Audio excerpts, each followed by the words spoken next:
Thank you, everyone. Welcome back to the final session of today. We have two more very interesting papers. My name is Fangming. I'm from the University of Bristol. I'm going to help out with the time management and also raising the very colorful time shift as we approach the final 5 minutes. Okay? So we have the first papers. The speaker is Fei from the University of Delaware. So would you like to? Do I need to use this? Yes, for the online. It's for the online. Okay. It goes to the people online. Okay. Oh, actually.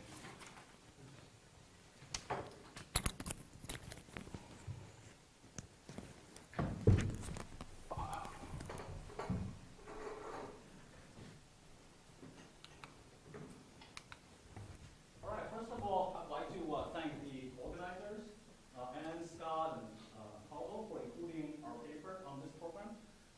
This paper is just a few short months old, which is precisely the right stage to present to an audience of experts and get feedbacks that can help guide us in our immediate review.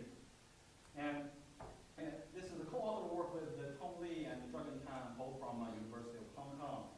And the idea is very simple. We want to look at the impact of climate laws and regulations on cross-border acquisitions. And what motivated us to undertake this study is really I think, increasingly hard to refute fact of life in the world that we live in. That is, climate change is happening, and it's one of the most pressing challenges of our time. And I don't think you have to look beyond the increasingly frequent extreme weather-related events happening around the world to see that. And then in response to the climate crisis, governments around the world have been introducing a slew of regulations and laws to combat the crisis.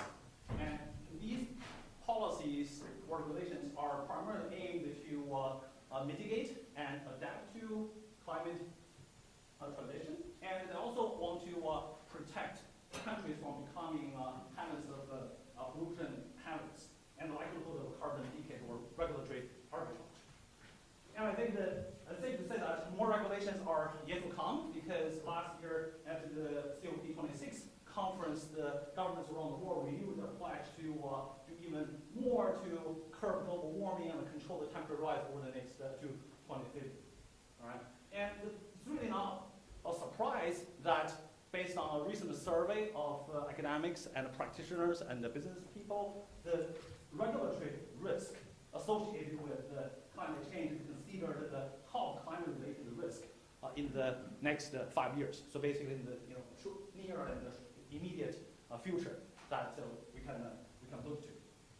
And just a quick summary of these climate laws and regulations that we talk about. Obviously, when we look at laws adopted by different governments around the world, they do vary in nature, they do vary in scope. But I think if you take a look at these laws and regulations, I think they primarily set out a list of obligations and requirements that businesses and organizations need to fulfill, including reducing energy demand, lowering industry emissions, and introduce carbon pricing schemes, and also promoting or even requiring climate-related R&D to either develop green technology or green innovations. And here are just a couple of examples of the climate laws and regulations that we care about and that we studied in this paper. So the first example is from South Korea. I think the highlighted part to give you an idea of the responsibilities that businesses need to fulfill, as well as some penalties that company will have to pay if they don't fulfill these requirements. Same thing with the Carbon Pricing Act introduced in Singapore several years ago. And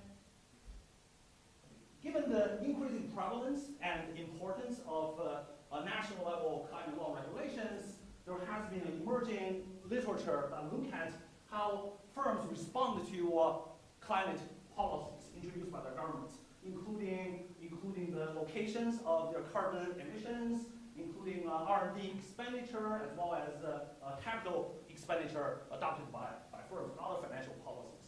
So what we're going to do here is that we're going to contribute to this emerging literature by looking at how climate regulations and laws will impact cross-border acquisitions. And the reason for us to focus on, among all the major decisions that companies can undertake, we focus on cross-border acquisitions for at least three reasons. One is that these international corporate control transactions have profound impacts on global financial globalization, as well as international capital and resource reallocation. And second, these international cross-border acquisitions have been shown to have beneficial effects for target as well as non-targeted firms in countries by importing better corporate governance practice and efficient management of assets.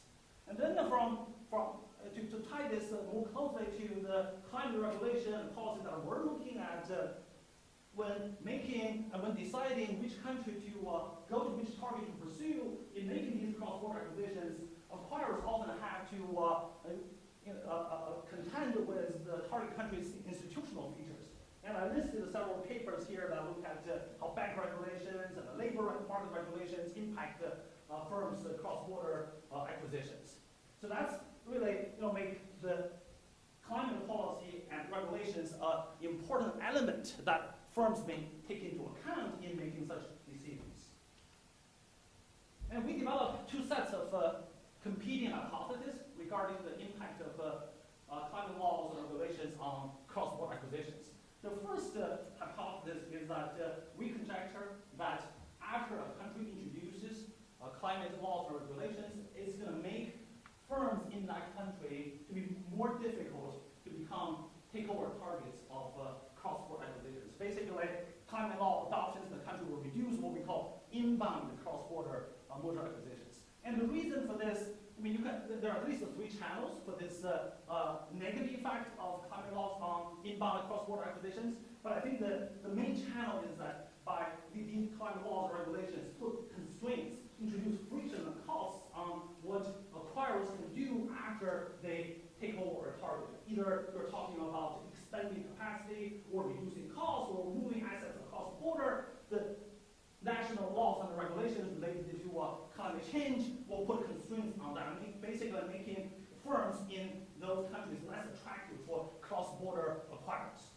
All right, and then so that's really what the first bullet point is about. And then if you think about other possibilities through which in which climate law can reduce inbound cross-border acquisitions, you can think about domestic firms faced with increasing costs and challenges in operating that country. A lot of inefficient firms may get weeded out of the marketplace, and then the remaining firm will become more efficient. But this process will reduce the number of attractive targets that foreign acquirers may be interested in. So that's going to also lead to the same prediction here.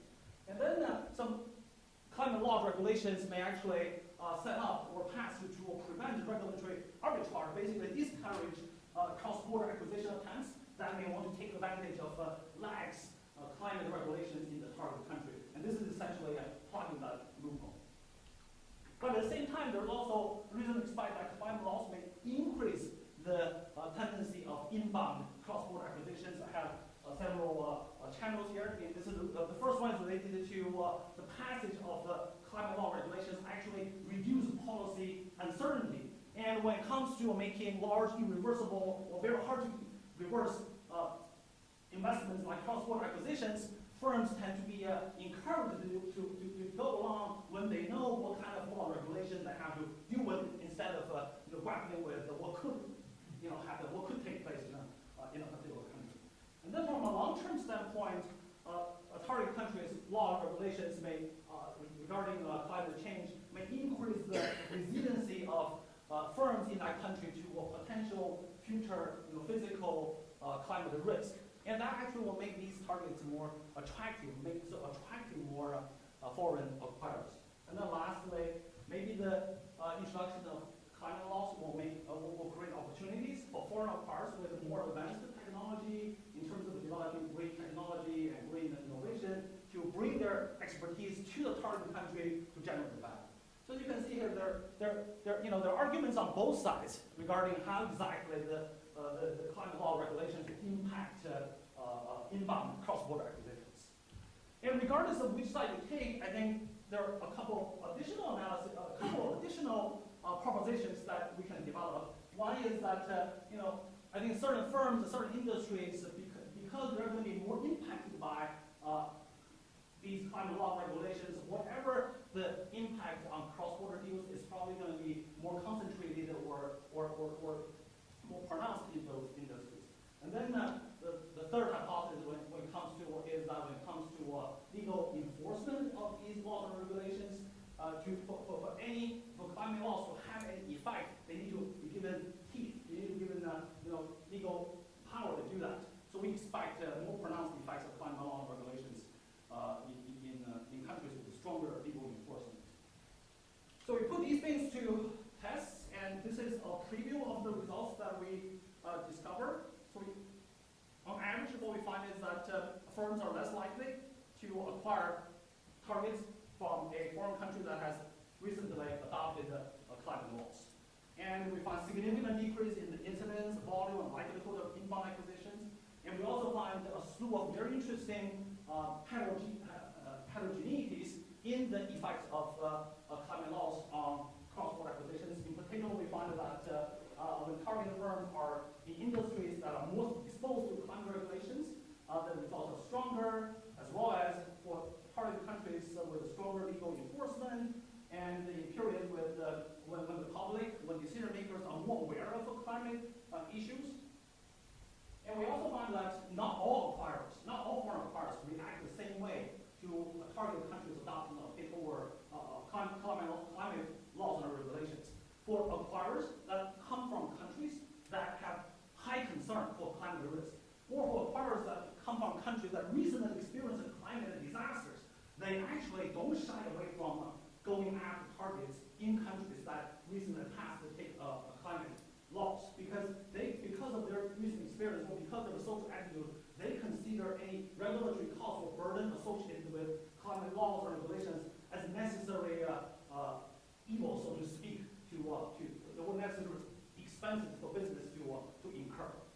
And we also find some very interesting evidence that climate regulations actually can be subject to what we call selective enforcement. That is, not all acquirers from all countries will be subject to the same level of enforcement when they take over targets from a certain country. So basically, if acquirers come from countries that are more politically aligned with the target country, they're not going to be as deterred about the introduction of climate law regulations in the target country. And then we also examine several important shareholder value and operating performance impact of climate laws or regulations on cross-border acquisitions. What we find is that after the introduction of the climate law regulations, cross-border acquisitions tend to be associated with much smaller merger synergies, lower takeover premium, higher deal withdrawal probability, and less significant improvement in acquired operating performance after the transactions. And with respect to data, our climate law data comes from a collection of sources that are put together by various agencies and research institutes, including the United Nations and the World Bank and some leading research centers in the world. And we focus on national level laws. These national level laws are either passed through a legislative process or are enacted through executive orders. And we focus on the first adopted major laws in the following categories, including greenhouse gas emission regulations, national climate strategy, and the supervisory committee for climate change. And then we use the M&A database from 1985 to 2009, and we apply the neural data filter to construct a very comprehensive set of cross-border acquisitions that involve 103 unique countries. And we also, in our regression analysis, we use a lot of country-specific controls to identify the effect of climate laws and regulations. In the interest of time, I'm going to skip this page because it essentially gives you an idea of the timeline in which countries around the world adopt their first major climate laws and regulations. And after the adoption of the climate law regulations, just show that these laws are indeed major and they have impact on firms' emission level. We find that immediately following the year when these laws are passed, there's significant drop in the CO2 emission by firms in those countries. And this is really the baseline regression of our paper. What we find is that the target, the dependent variable is the number of cross-border deals between each acquirer and target country pair each year.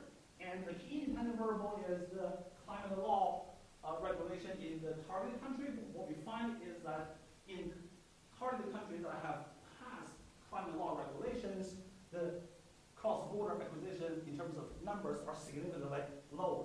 And we also replace this number of cross-border acquisitions with the deal volume in dollars. We find even stronger results. And this is a dynamic treatment of the effects of climate laws on cross-border acquisitions. As you can see here, there's really not much going on before the passage of these laws, and then there's a significant and permanent reduction in cross-border acquisitions after the law. And here we also try to, instead of relying on an indicator variable representing whether a country has passed climate law regulations, we use a continuous variable that can capture in granular detail about the stringency of a country's environmental policy. And again, we find that when the target country has more stringent climate law regulation, the cross-border acquisitions targeting firms in those countries can be significantly lower. And as I mentioned, we go through a lot of robustness checks to establish the credibility of our results. Suffice to say that anything that we try, we find the same results. And here, over the next few tables, I'm going to quickly go over the heterogeneity in the results that we talked about. And I think first here is really one of the first two smell tests that you can run. That is, when you talk about the impact of climate laws, regulations on firms, well, you would expect stronger effects when firms are in industries that are going to be impacted by these laws more. And that's exactly what we found. And as a matter of fact, when we talk about firms in industries that are not going to be affected by or less impacted by climate law regulations, we don't have much going on. The second small test that we look at is legal enforcement strength in the target country. Again, you can have all the legality in the world, but if you don't have a powerful enforcement of the laws, you shouldn't have any effects. Again, we use three separate measures of legal enforcement in the targeted country. You'll find that only when the targeted country has strong legal enforcement, climate laws in those countries have bites in having a negative effect on inbound cross-border acquisitions happening in those countries. And this is the table presenting results on not all acquirers will respond to the targeted climate law regulation the same way. Here, when the acquirer, high concern represents acquirers coming from countries that have high concern for climate regulation. What we find is that acquirers coming from those countries tend to respond less significantly to the target countries' climate law and regulation. Same thing when the acquirer comes from countries that recently experienced climate disasters, their response seems to be more muted.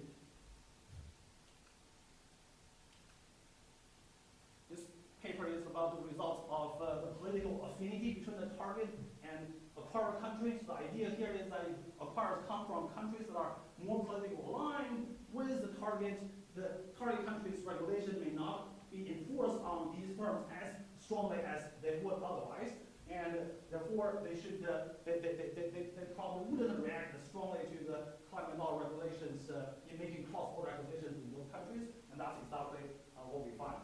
And as a matter of fact, the significant effect of the takeover of climate laws on cross-border acquisitions is only concentrated when in countries, in acquirer countries that are having a low political affinity with the target.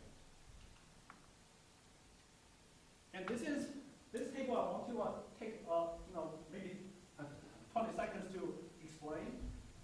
This table is based on a very small sample.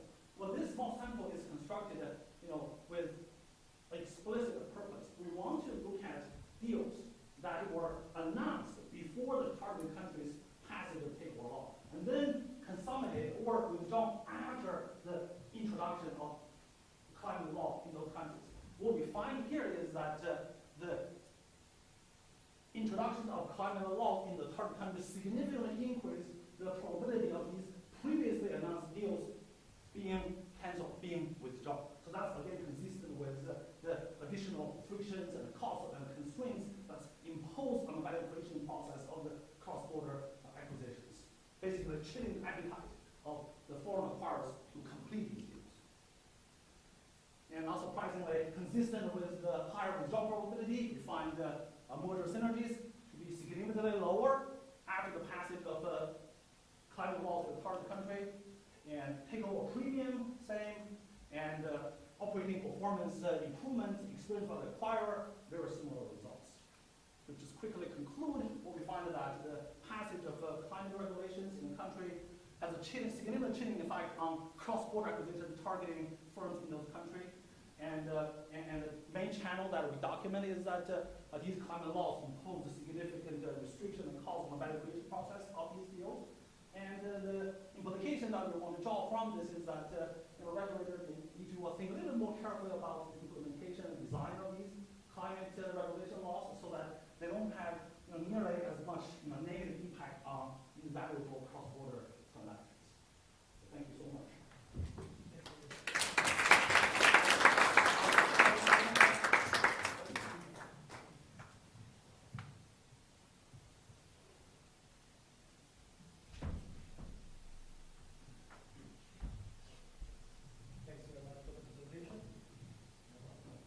So the discussant is Filippos from the King's College.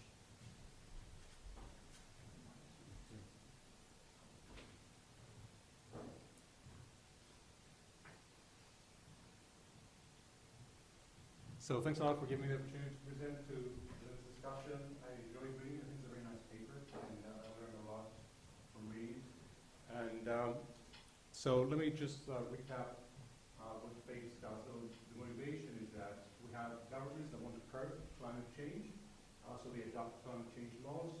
So these laws may affect corporate behavior, for example, the location of carbon emissions, the innovation, R&D expenditure, and they also study the effect of these climate change laws on cross-border M&A. They used 45,000 deals between 100 countries in the period 1985-2008, and they studied mainly the number of deals, the local value of deals for each country pair each year, so they have 37,000 observations. So the results are that adopting climate change laws reduces the number of deals involving targets in the country. These are robust to excluding the US, including only OECD or G20 countries, using the deal value or indicators for number of deals being greater than 0, using continuous climate loss stringency variable instead of the dummy for the number of the dummy for law adoption. And they see that the decline in M&A activity is more pronounced for industries that are more exposed to climate change laws, if the target country has strong law enforcement, if the acquired target country there has low political affinity, also for deals that involve large targets. And then they also do some tests to see if, if you announce a deal and then there is an introduction of a law, climate change law, if that makes it more likely for the deal to be withdrawn. They look at the market reaction to the combined abnormal returns when the climate laws exist. They see that they're lower. And they also look at operating performance for the acquirer, and they see that it is lower when they acquire a target in a country where the climate law exists. So I have some suggestions. I'm kind of reluctant to say them because I think the authors have done a very good job and done a lot of things, but still they have the energy to continue working on this. I think these are some things that they could add. So, first, some questions I had as I was reading the paper about the data. It wasn't clear what's the treatment year for each country, if it's the announcement of a law, if it's the effective date. I think either could work. In principle, you would think the announcement should work better, but maybe there's a lag until firms react, so maybe the effective date may be better. Then there are 45,000 deals in total. I just looked at the average number of deals per country per year. It was 0.63, so that means with 37,000 observations, there's 23,500 deals in the sample, which is different from the 45,000. Probably I didn't read something carefully enough, but if I did, then in any case it's something that I think the authors can easily clarify.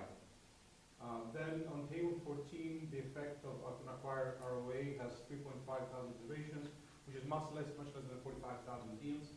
I'm not sure if it's because those are the observations for which they have the data, the ROA, but yeah, it was quite a big drop, and I was wondering why that was. Now, regarding the placebo test, here the authors do a placebo where they just randomly draw a year of introduction of a law in a country from the distribution, the empirical distribution, and then they do 1,000 regressions and they plot the estimated effects for the coefficient of interest, this dummy on final law adoption. And the red dotted dashed line is the coefficient they estimate with the actual data, and this is the distribution of the values, of the estimated values from placebo. So first, I think it would be better to show the t-statistics rather than the coefficient estimates, because that would make it easier for us to understand if this distribution makes sense. And if this was the t-statistic estimate, or if we assume that the standard errors are the same across all the estimations, then this would be the statistic distribution. That would mean, if I counted right the number of observations here, the number of observations here, that we would have about 5%. Actually, something's not showing here. We would have about 5% of placebo estimates that are more negative, and sorry, this has opened in. Let me just see if I can open it in Acrobat.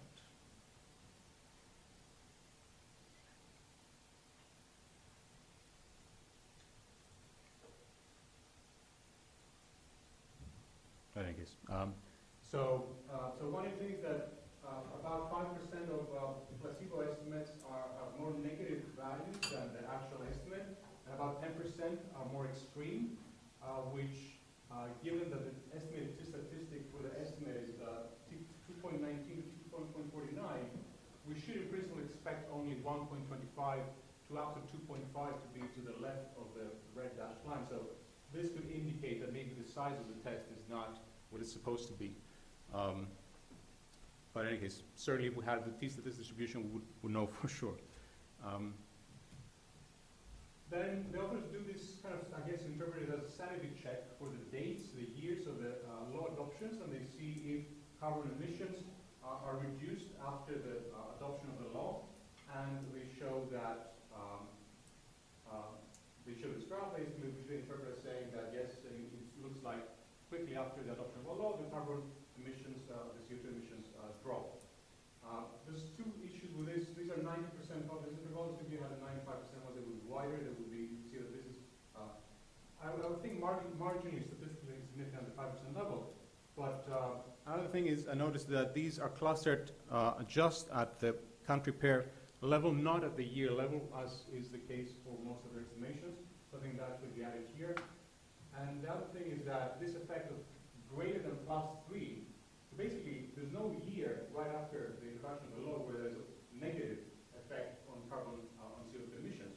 There's a cumulative effect on the greater than or equal to +3, which even if the law introduction, the year was entirely wrong, if 10 years later or 50 years later there was a very big drop in CO2 emissions, you would still see that being here, if it was sufficiently strong. So I think that to make this more convincing, what the authors should do is they should continue this annual estimates until they find the first truly significant negative effect, and then the rest they can collect together in the greater than or equal set.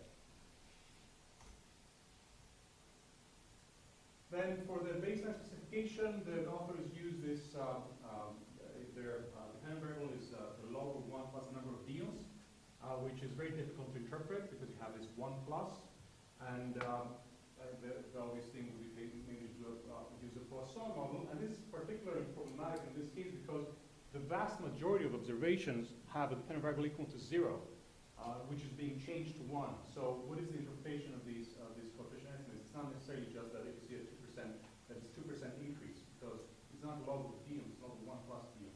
So using Poisson model could resolve that. Another thing that they could do is maybe with a G20 subsample where probably most observations would not be 0. In that case, you wouldn't need to use the 1 plus transformation, and so just using log number of deals, hopefully the results are similar, and so the interpretation of the coefficient estimates would be the same. Then the adoption of climate change laws is correlated across some countries. So it could be useful to cluster at the time region level, not the year region level, because that was subsumed by the year clustering that they already do, but maybe a wider time period, for example, the Eurozone, or even maybe you can control for the Eurozone integration, because it's very likely in the Eurozone many countries adopted these climate change laws around that time. So that could be, should maybe be part of the regression and be some potential homogeneity. The authors simultaneously, the authors have specifications where they include acquired country dummies and target country dummies, and then separately specifications where they have country pair fixed effects. So maybe why not include acquired country dummies, target country dummies, and the paired dummies. And then it would be useful to include variables capturing time variation that may affect both the acquisitions and the climate law adoption. For example, the GDP of the target country. Right now they have a difference in the GDP of the two countries. Maybe the GDP of the target country could be something that could be driving both the dependent and independent variables here. Now, for the diff and diff specification they use, they have this staggered diff and diff basically, where the idea is that you have not just one period where everybody gets treated. You may have multiple points in time where different units get treated. And so, for example, if you have 2 points of treatment, so 2 years in which, 2 different years in which different countries adopted these laws, you may have this issue where, basically, where you're estimating this effect from. You're estimating it for many different ways, but one of the ways is by looking at the country that was early treated and the countries that were later treated, and using as a control the early treated countries. And this is what is called a not clean instrument, because this is not clean control, because this is when it's already been treated. And if you have treatment effect heterogeneity, this can cause problems. So here in this case in particular, there could be good reasons why you would expect to have treatment effect heterogeneity, because as more countries adopt climate laws, then there may be fewer alternatives where to go and acquire targets. So you may be forced to just acquire the targets there, and also as more companies adopt green values, they may be less willing to avoid targets in countries that have implemented these climate laws. So we have a good reason to believe that there is treatment heterogeneity. We have an estimation that in that case would be problematic. There are solutions, and the authors use one of these solutions. Intuitively, the solution is to basically use only clean units for control. So you use either the never treated units or the last treated units as controls. And the authors, there's several different ways to do this. The authors use this stacked regression, which is the most efficient, but could be biased for the average, average treatment on the treating, the ADT. And so I think that it's an easy thing for them probably to do diagnostics by Ruben Bacon, and also to look at one of these estimators like Callan and Saldana, which are not biased in this case. And you know, I mean, the authors do this stack regression for one specification. It may be interesting to do for all of them. Then the authors discuss, try to think about potential homogeneity and show that homogeneity isn't probably an issue here. So the idea that if there's some anticipation, something else that's causing this adoption of the laws, you would see maybe even before the adoption of the law that there's a change in acquisition rates of targets in the countries that adopted these laws. So this is a dynamic diff and diff, basically, which is problematic as well because of this potential heterogeneous treatment effects, as Sun and Abraham point out. So the fact that you have this heterogeneity could contaminate and show that there's no pre-trend, even though in fact there is. But again, there's an estimator that the authors can do to resolve that. And the other thing I was thinking when I was looking at this is that, so one interpretation of this graph is that there is a long-term effect. And how do you see the long-term effect? Probably from this estimate, which is greater than +4, and it is statistics significant at the 10% level. I think marginal significance at the 5% level. But when I'm looking at this versus this, they look like they're overlapping. So I was wondering if you excluded only in between and you had a regression where you only included the greater than +4 and less than the -4, would you see that there's a statistically significant difference between basically what you have here and what you have here? And I think that would be a cleaner test of whether there is a long-term effect. Then the authors do a lot of work in analyzing the mechanisms that could be at play here. And so in some of these cases, they estimate their specification on different subsamples separately. And that makes it very difficult to see if actually there are statistically significant differences between the coefficients they estimate across the two subsamples. So one example is table 5 on high versus low exposure targets. Another is table 8 on large versus small value deals. They could conduct mentioned hypothesis tests on the amount that the estimates are equal. For table 7 on the high versus low political affinity country pairs, where they could estimate that in one model rather than in separate subsamples simply by including interaction of high political affinity and the introduction of the climate law dummy. Then in table 6 on 1 7 on political affinity, 8 on deal size, and 9 on awareness. It would be interesting to see if these results are robust to using different cutoffs to defining large deal, or large awareness, or large political affinity, all of which are defined in terms of the median, but it may also be interesting to see if that holds true for other quantiles. Then on table 8, on large versus small value deals, the authors interpret as evidence that because there's fewer large deals, that would be a selective enforcement of climate laws to protect nationalistic interests. I think that using the median and interpret that as countries wanting to protect all the above the half is a bit maybe too ambitious. Maybe if you use like the top 10% in terms of size, it would be easier to argue that these are really targets that the government is trying to protect. Then the interpretation of the results of table 9 on acquired country awareness and table 10 on generic awareness. So acquired country awareness is proxied by the public's climate concerns in that target country. Generic awareness is proxied by the post-Paris Agreement period.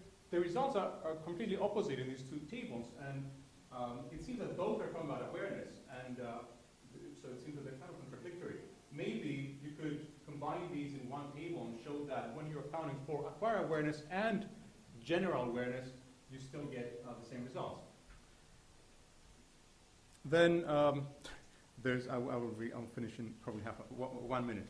So there's a robustness check where the authors check about against confounding events like labor laws adopted at the same time. They do that by excluding cases in which such laws were enacted within 3 years of adopting climate laws. But with long-term effects, this might not be enough, so maybe it would be better to include dummies for this adoption of labor laws in the regressions. And then some additional analysis. Table 11 on withdrawals of deals. I was wondering if CEOs are better aligned incentives, are they more likely to withdraw? So you could interact that maybe. Then they studied the market's reaction to acquisitions by looking at combined cars, but there's just 639 observations. I think if you studied acquired cars, you would have an increase of at least 1 order of magnitude in the number of observations you have in this regression. And then after dealings are announced, does the market react to the target country passing climate laws? So basically, just to see a bit more about how the market reacts to all this. Then, as a more general point, this is a partial equilibrium result. So I think that it could also be interesting to look at substitution without the force of FDI, and then intra-border substitution of MNAs, and also inter-border substitution with MNAs targeting countries without climate laws. And then that would help us kind of understand, do we really care about this result, or at least how much do we care about this result? Because if there's some of these substitution going on, maybe not quite as much as if there isn't any substitution going on. Okay, I think, yeah, that's it. Thanks. But I really enjoyed it. Thanks a lot.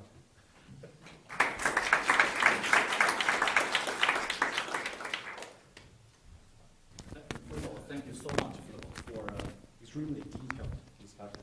And I need to apologize because we did not, because I told you guys the paper was still only a few months old. So we were rushing in sending revised draft to Filippos for him to review. So I think there was, in the version that we sent you, I'm pretty sure there's still some loose ends that we didn't get to tied up. But since then we have a new version that that would be more than happy to share with you and get more of your feedback. But a lot of these detailed comments are extremely appreciated. And I would like to just quickly, I think the comment on the conventional DID estimates being biased, I think that's being increasingly recognized in literature, and we haven't done enough. I think we can do more, as you suggested. And then for the subsample differences, I think most of we didn't include the statistics in the version that we sent you, and we did test with the statistical significance. They are significant. Regarding the seemingly contradictory results that you mentioned about general awareness of climate change versus acquirers' specific attitude about climate change, I think we need to do a better job explaining that. And just to quickly interpret that, our idea about the importance of a general awareness of climate change is going to enhance whatever impact that climate law regulation on cross-border acquisitions is that from a perception standpoint, after the signing of the Paris Agreement, after the release of the Stern Review, I think firm decision makers anticipate that whatever law regulations are in place, the regulators will enforce them more forcefully, imposing stronger restrictions and costs on future deals. That's why we saw an enhanced effect of climate laws on cross-border acquisitions after those signature events. But for acquirer country-specific awareness, we expect opposite. So it's really not a contradictory. We should have explained it better. Thank you so much. I'll be more than happy to have your slides so that we can do much. You're being very modest. I think that you've done a lot of work and the paper is quite poignant already. Well, thank you. Thanks for the discussion, and also thanks for Fei for responding to the comments. So I would like to, in the interest of time, we probably can take 2 or 3 questions. So anyone like to? Yes. So you did talk a lot about climate laws and then being passed, but have you done any looking into climate laws being repealed, and to what extent you'd expect to see like increases in M&A once they've been repealed? So kind of the flip side of the coin. I appreciate the data set would be substantially smaller, but that's a great point. We did not think of that. So that we didn't think that sample period would be well. There's one thing that there's one sliver of evidence that I can share. Okay, so we look at the post Stern Review period, and we separated that into from 2006 to 2016, and then from 2016 and beyond. And somehow we find that the effect of climate laws seems to be a little bit less pronounced in the post-2016 period. And we thought that might have something to do with our famous former president exiting extricating U.S. from the Paris Agreement, basically sending a bad signal that the climate law regulation may not have as strong an effect. So but I think your trajectory is completely reasonable. And we can go back to the database and see how many repeals of these laws that we can identify. Yeah, that would be interesting. Okay, thank you. Anybody else would like to ask a question? Let me just try.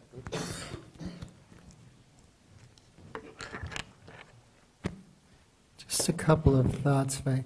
I wasn't totally sure if this was covered in maybe using different terminology, but I would assume that these M&A effects are going to be stronger for firms that are in heavily polluting industries. And second, I wondered whether the effects would be weaker when the economy in the target nation was not doing so well.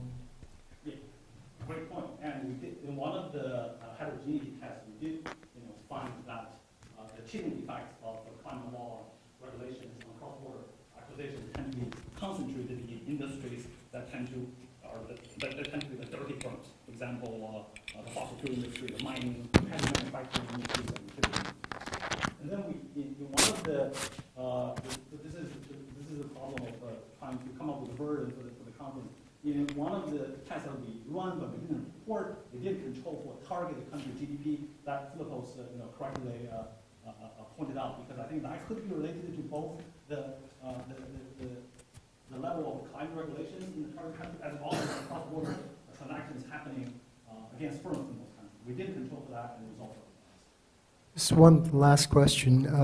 Did you find that there were any climate laws that were trying to discourage the export of carbon pollution to other countries?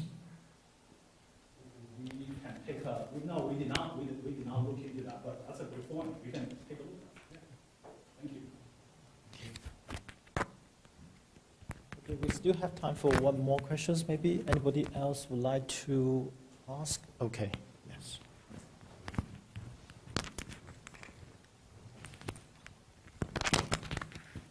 Thank you, Professor Fei.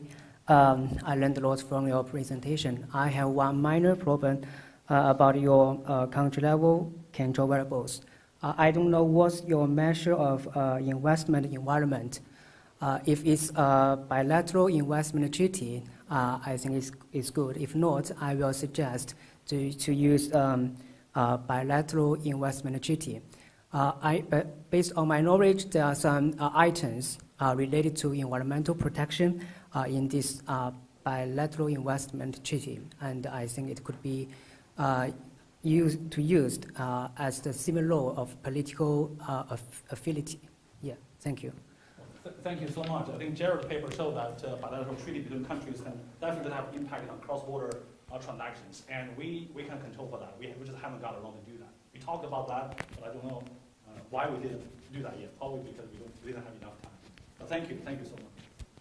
Okay, thank you, everyone. I think let's move on to the second paper. The speaker is Muhammad from the SKEMA Business School. Well, he's getting wired up. For those of you who didn't get coffee because it ran out, or even hot water for tea, there's fresh tea, coffee, and hot water out there. Not that I want to have everybody leave. It's not to give a presentation. But that's important for the evaluations when you give it later that we didn't run out of coffee. So.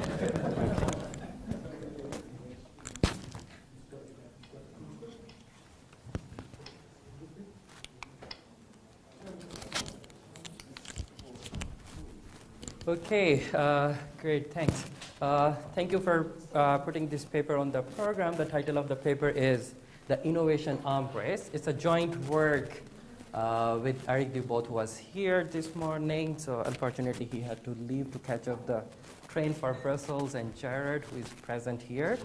So currently, we are revising the paper, so we are very much looking forward to your thoughts and suggestions. So I will directly jump to the research question. So in this paper, we ask very simple and potentially important research question that, do the acquisitions of innovative targets spur or stifle innovations? So particularly, we are analyzing innovative activities of the subject firms, which is in response to the rivals' acquisition of innovative targets. So I will take and help from the anecdote to clarify what do we have in our mind. So the Google versus Microsoft fight in an online advertising industry is an example of the mechanism that we are focusing on. In early 2007, Google and the Microsoft, they fought ferociously to acquire DoubleClick, who is a key player in search-based online advertising. So Google won the battle. Google acquired DoubleClick for $3.1 billion, which became one of the largest transactions in Google's history since its IPO. So now, next for the Microsoft. So Microsoft immediately rushed to acquire another firm, Quantive, in the same industry. And the Microsoft paid $6.2 billion to acquire it, representing a hefty premium of 85%. So this is what we are interested in. We are interested in responsive investments of the subject firms when the rival firms acquire the innovative targets. Okay, so being unable to catch with the Google in an online advertising race, so the Microsoft later in 2012 announced a write-down of $6.2 billion. So this is our second prediction of the paper. We are also interested in the resulting outcome. We are interested in the value implications. So here, perhaps we are looking at one extreme case, but we are interested in analyzing whether such a dramatic arms race are at play in the US. So what do we know on that topic? So a large body of literature on innovation has been developed in financial economics, and there are few studies that also focus on the interactions between innovation and M&A. For example, Tennessee, they look at the effects of the hostile takeover on the innovation. They report the negative effects of the hostile takeover on the innovative activities. And Phillips and Zidanov, they argue that the large firms, through their acquisition activities, provide incentive to the smaller firms to invest in innovations to become an attractive targets, and they pay high premium to those firms. One of the closely related paper is Bina and Lee that directly look at the interaction between M&A and innovation. They find that innovative firms are more likely to become target, and the technological overlap between the merging parties increasing the likelihood of the likelihood of a merger pair. Shen and Su, Shen et al., they take the different perspective. They look at the effects of the envy, which is generated by the rival firms winning the innovation award, on the firm's likelihood to engage in M&A activity, and they find that the firm's propensity to acquire another firms increases significantly when their rival firms win those awards, and they explain it from the behavioral perspective. So there is another paper, Cunningham et al. They argue that the firms, they acquire innovative targets to kill their innovation in order to preempt the competition, and they provide the supportive empirical evidence. However, none of these studies do not investigate the effects of the rivals' innovative acquisition on the subject firm's incentive to innovate, and this is what we focus on in this paper. So we have the theoretical support to our predictions from the case of Google and Microsoft. We already have the idea what we are expecting here. So the game theory that provides the necessary theoretical foundation to study the equilibrium outcomes of escalating the competitive situations in which each party focuses on outdoing others within the arms race case. That led us to come up with the responsive investment predictions, implying that the firms should invest more in innovation in response to the rivals' investments in innovations. And in a non-cooperative situations, each player's dominant strategy is to choose the high action, and the resulting Nash equilibrium is worse for everyone than if they had chosen low action. So that we came up with this value decrease prediction, implying that the resulting outcome should be value destroying for the parties in competition, or at least not value increasing. So to test our predictions, we take the universe of listed firms in US that is available on TRACE. We exclude the financial firms. Our sample period covers from 1996 to 2019. That is constrained by Obeg and Phillips similarity scores that we use to identify the rivals. We take the M&A data from SDC, mainly focused on the public acquirers. We do not apply filters on the target. We keep public, private, and subsidiary targets. We apply a minimal M&A data screens. We keep the horizontal and non-horizontal acquisitions in our sample. So our data filters yield a sample of 46K transactions worth of $12 trillion, which are conducted by 6,413 unique acquirers. So we have two predictions for the responsive investments. Predictions, the dependent variable, we focus on two different types of the investments, organic versus inorganic investments. For the organic investments, we focus on R&D intensity of the subject firms, and for inorganic investments, we focus on the innovative acquisitions. And for the value decrease hypothesis, we simply take market to book ratio from a French. So one of the challenge for us is to identify the innovative targets. So to identify the innovative targets, we first define the innovative industries. So we we work at SIG3 level. For each year, we calculate the R&D intensity of all the firms at the industry level. And then we define the innovative industries are the ones that are in that top quartile of the R&D intensity. And then innovative targets are the ones that comes from those innovative industries. One of the main benefit for us to work at the industry level or to define the innovative industries that we could keep in our sample both public and the private targets, especially in case of the innovations, because the private targets are the innovatives. For the independent variable, for the responsive investment predictions, we calculate rival innovative acquisition intensity. We identify the innovative acquisition in the SDC sample, and we identify the rivals based on in the product market space, based on the Hoback and Phillips similarity scores.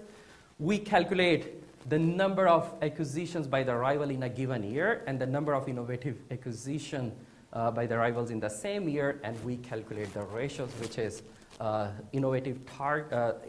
number of innovative acquisitions, and we scale with the total number of acquisitions for each firm in the same year. For the value decrease prediction, so here we are interested in looking at the value impact investments in innovation under the pressure of the rivals' investments into the innovative acquisitions. We decompose R&D and innovative acquisition.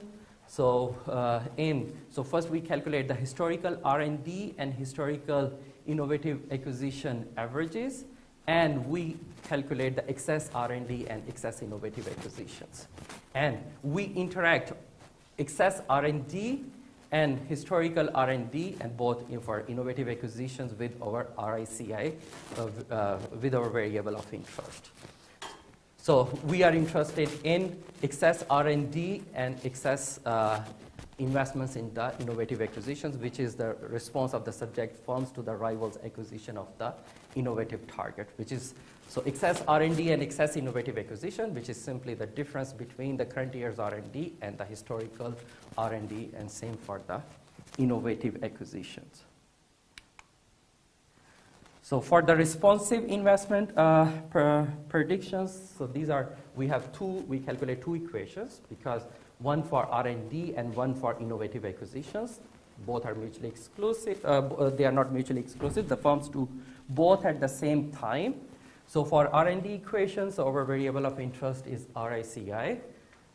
And for the R&D equation, we control for the firms' investments in innovative targets, and for innovative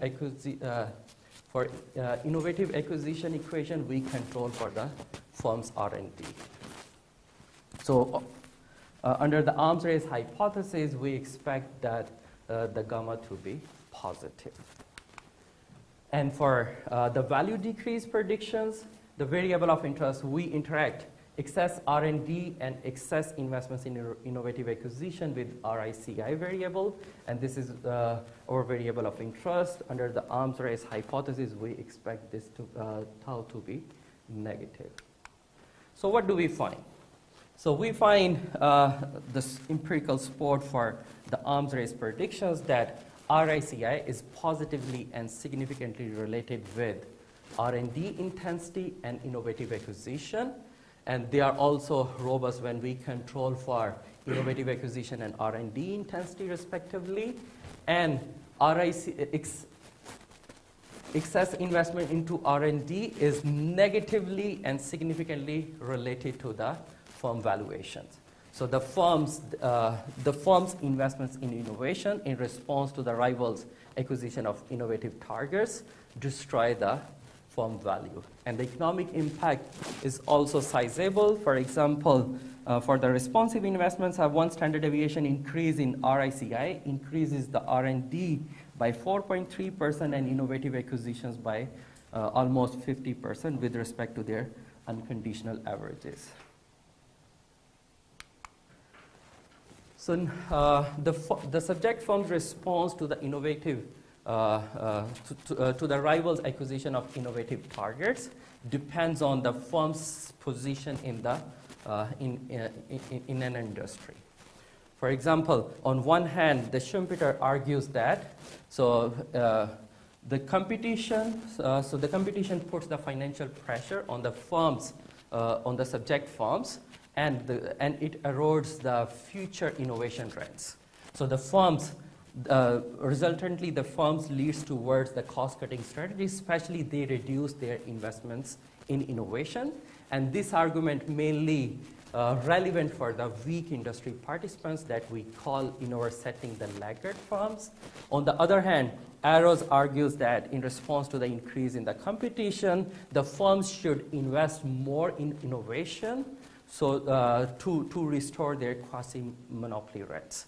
So if this argument is true, then that should hold for the strong players. We call them the leaders in an industry.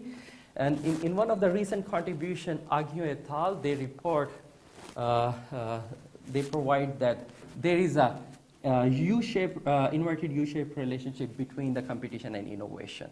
So according to this argument, the firms should, only the close competitors should invest more in innovations when there is an increase in the competition coming from the rivals when they invest into the innovative targets. So we use the empirical for leaders and the laggards. We identify the leaders and the laggards firms in a given industry while taking the two dimensions, ROA and the market share. At SIG3 level, at the industry levels, we classify, we sort the firms on both the dimensions.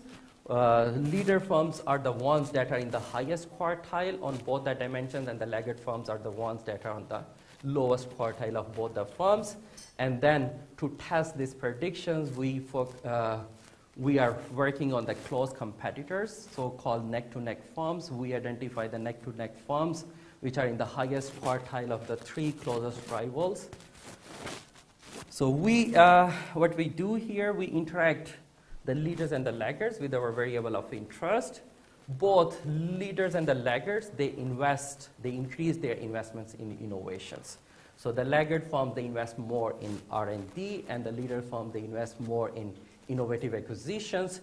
Both type of investments destroy the value. But when we look at compare the coefficients, so the leader firms, these are the firms that invest more in innovations in response to the rivals' investments in when the rival firms acquire the innovative targets. For the neck-to-neck firms, so we find what firms invest more in innovation in response to the rivals' investments. So it's the close competitors who increase their investments in both innovation, in R&D and innovations, and that destroys the value for the subject firms.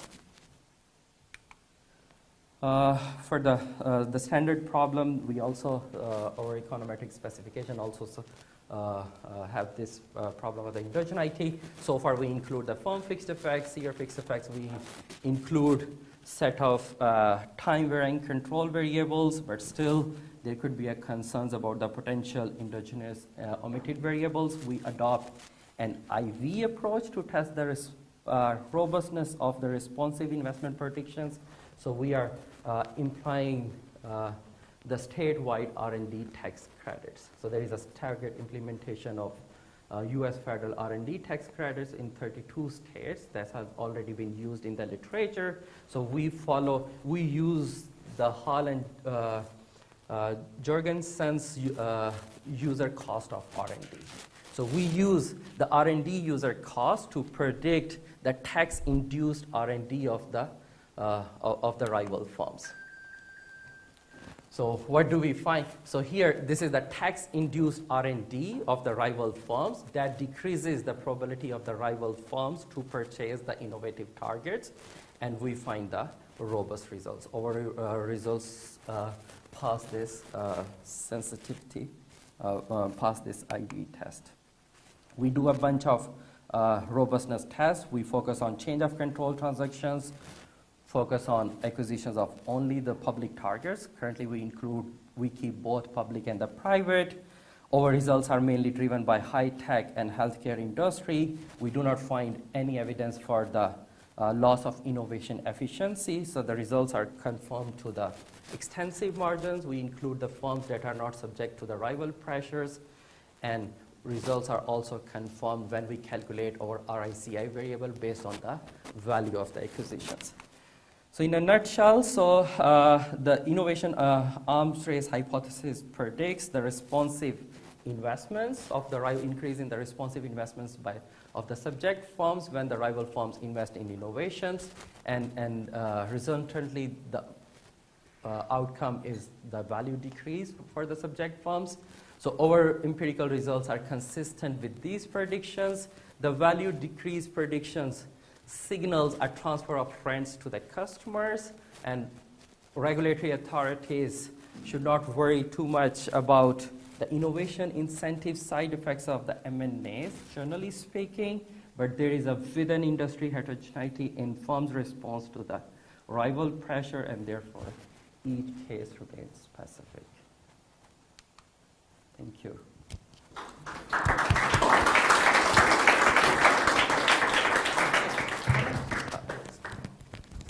So thank you very much. The speaker is the Juanita from the LSE. Thank you.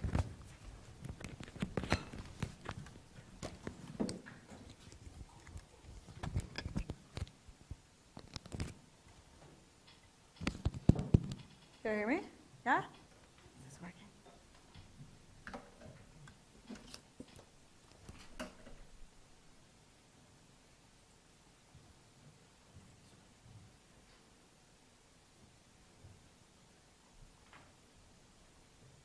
Okay. Well, thank you so much for having me discuss this paper. It was a very interesting read.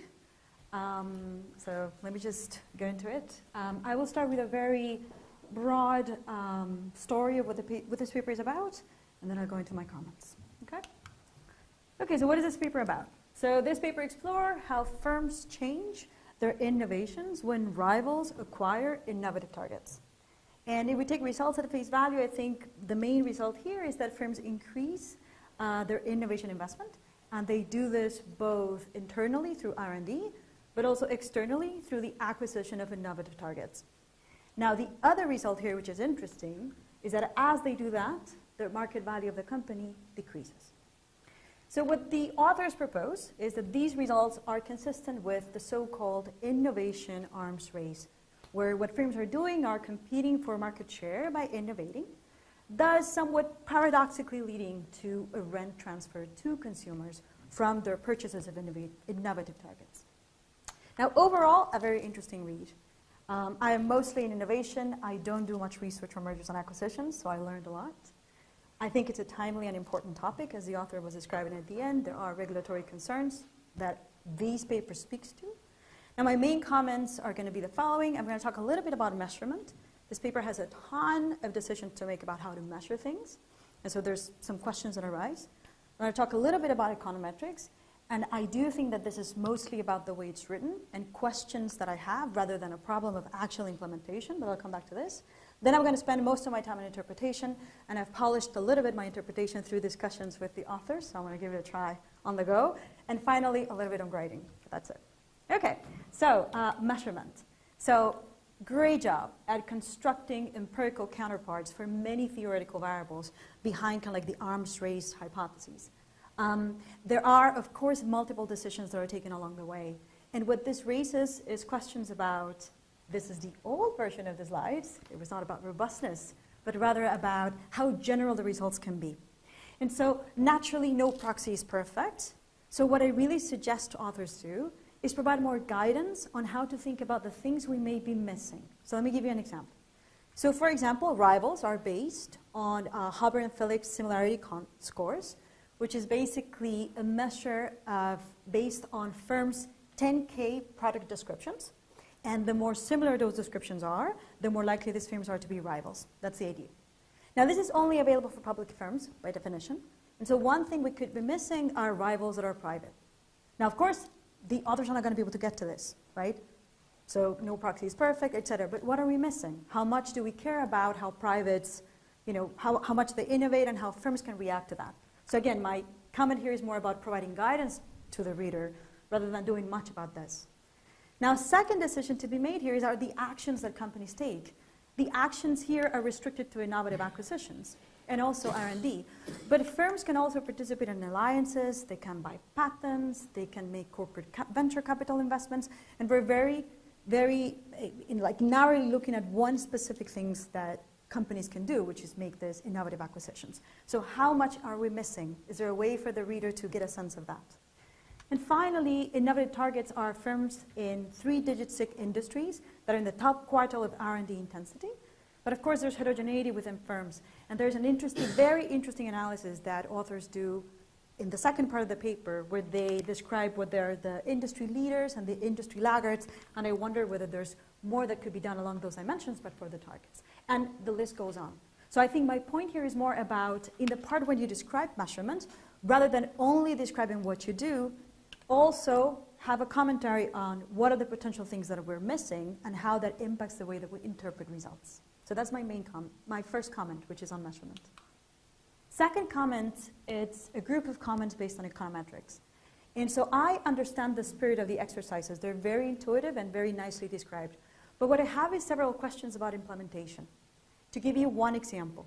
So to measure innovation responses, the authors use the simultaneous equations model. What's different from the typical models that we would use is that the dependent variables, so for example here R&D, are assumed to be functions of the other dependent variables, for example here innovative acquisitions, rather than just independent variables, which is this RIC or RIC, which is kind of like the main variable of interest. So what I'm clear here is exactly how this is estimated. We have a problem of strict exogeneity, which is being violated. The authors do mention that they can appeal to the conditional mean independence theorem, but they're not exactly clear as to why that would be the case or how they use it. If they estimated, I'm also unclear about the interpretation. This is another example of bad controls, as I think Filippo was mentioning before in his discussion. So my suggestion here again is improve the explanation. The authors do seem to be aware of this because they actually say results go through even if we include it or we don't include it. So then perhaps drop, I'm not sure, but improve the explanation of what's going on.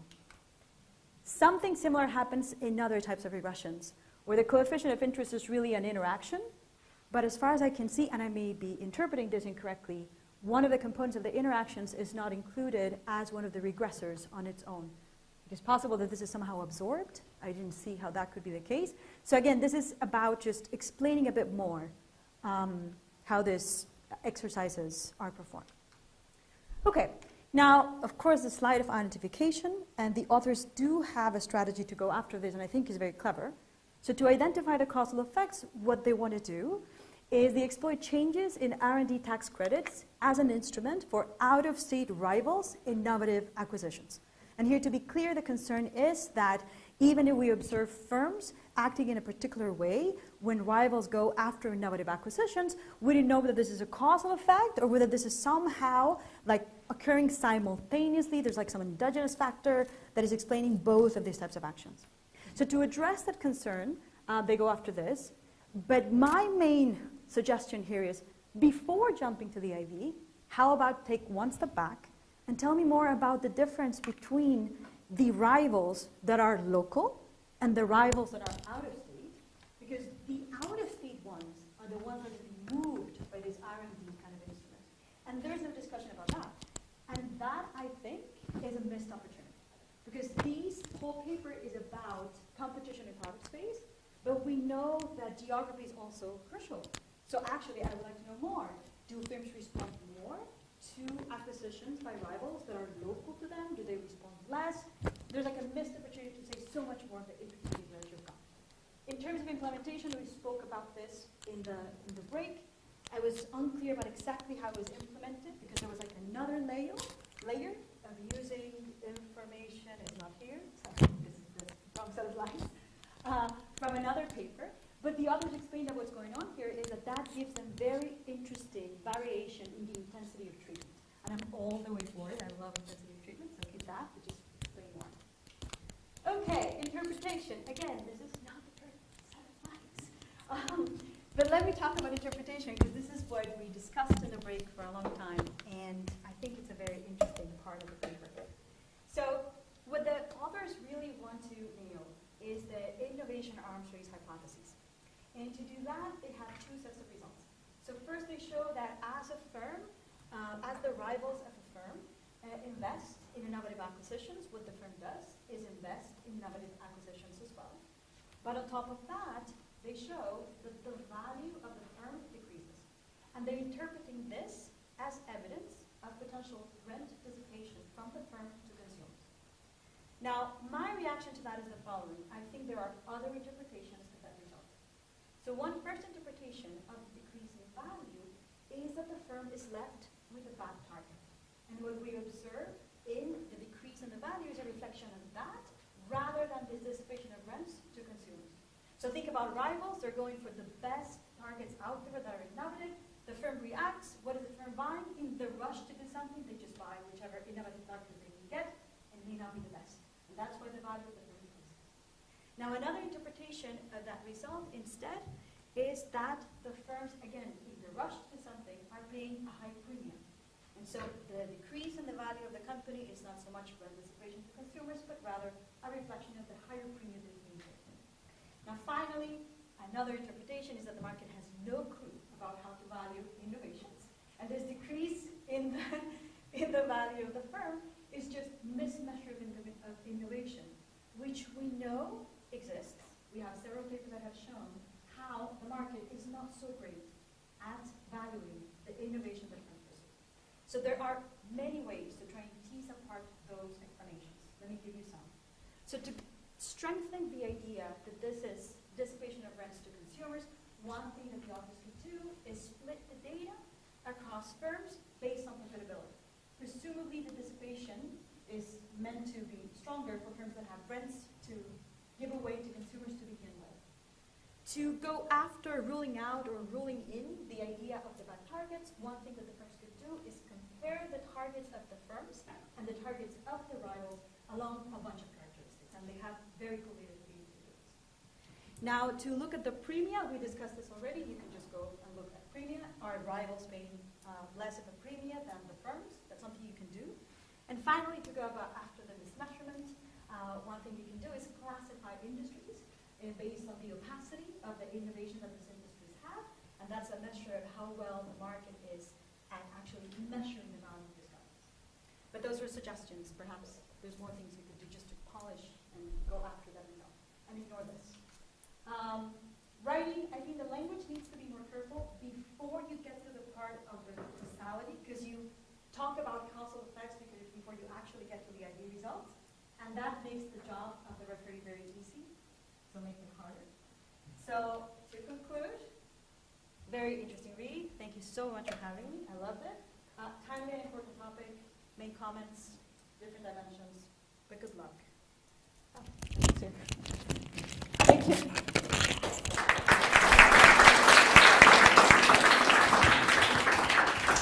Yeah, perfect timing. Thanks very much for the discussion. Muhammad, would you like to respond to the comment first before we open the floor to the audience?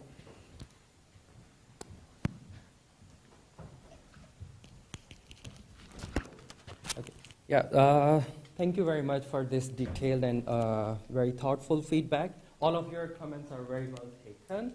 So just to respond very quickly, a couple of comments. For example, here we are only focusing on the listed firms because one of the limitations is Holberg and Philip is available for the listed firms.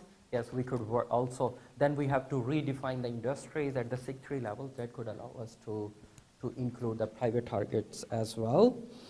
And for the higher premium, we already discussed, so that's the way to go. So maybe the value decrease could be potentially because, so when there is a rival firms are purchasing the innovative targets, like the case of Google and the Microsoft, they rush to acquire the targets and they paid the high premium, and that could be translated into the lower market valuation afterwards. That could be one of the explanations. Yeah, thank you. Okay, thank you very much. Do we have any questions?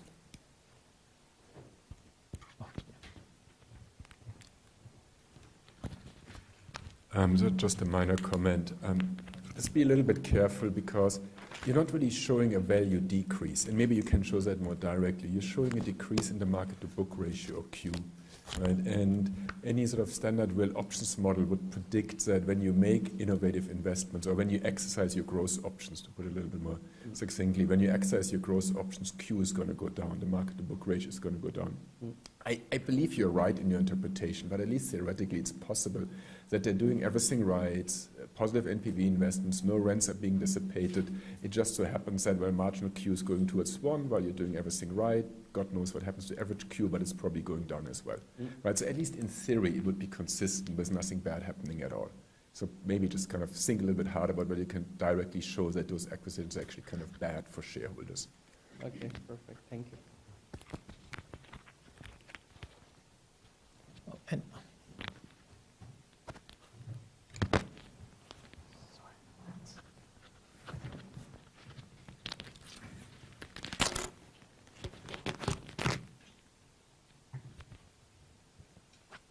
just one last thought.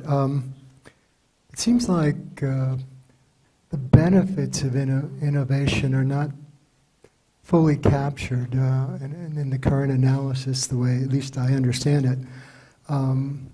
Because it seems like there can be a benefit in that the innovation increases the aggregate market sales.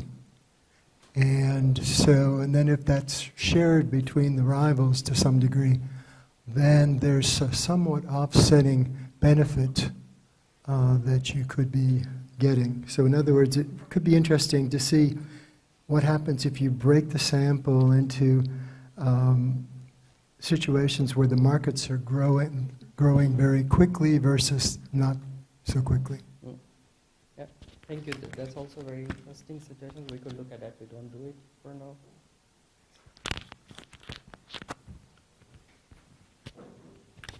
okay, so maybe I can take the advantage and ask one question. So I wonder, for the story to be complete, because the firms are constantly innovating, right, especially for technology firms, but for the story to be complete, do you actually need a follow-in in-house or external acquisition to pursuing the same technique?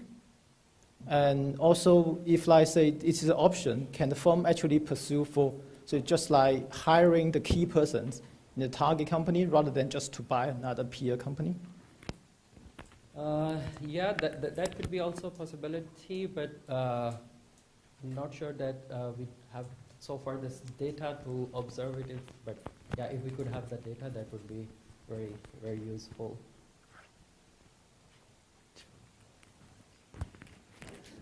Very interesting paper. I just have one minor question about your measurement of excess R&D and historical R&D. As you presented, you used look at the past 3 years R&D. Have you tried the past 5 years? And secondly, you used the equally weighted R&D.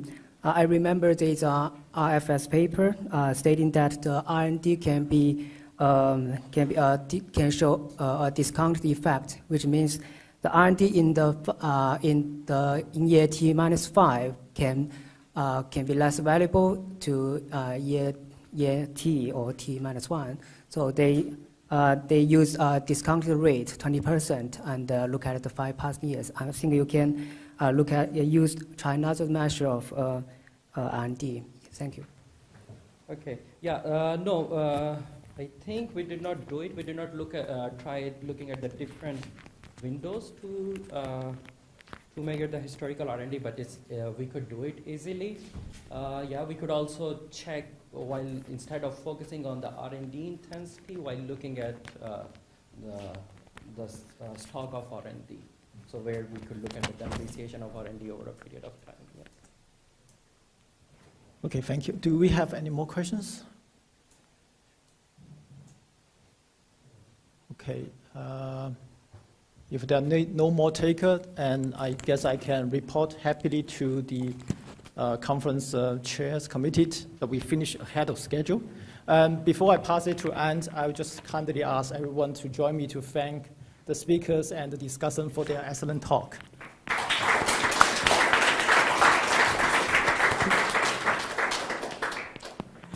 All right, so that comes to the final item in the agenda.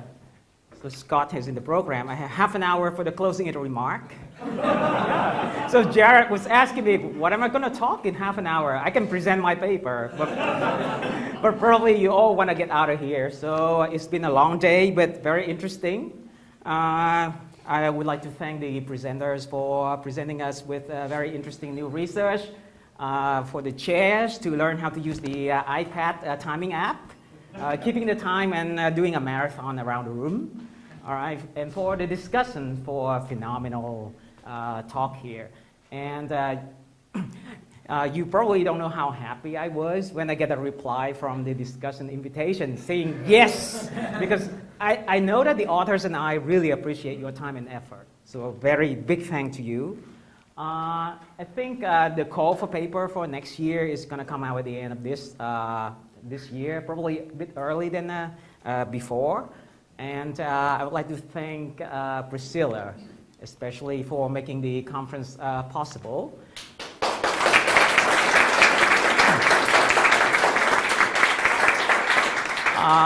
The ECGI for their support, and the event team, the IT support from Matt Drew, who's been here throughout the day and keeping the IT gremlins away, probably. I think Priscilla is going to email you for comments and feedback, but feel free to give us some of those before you leave.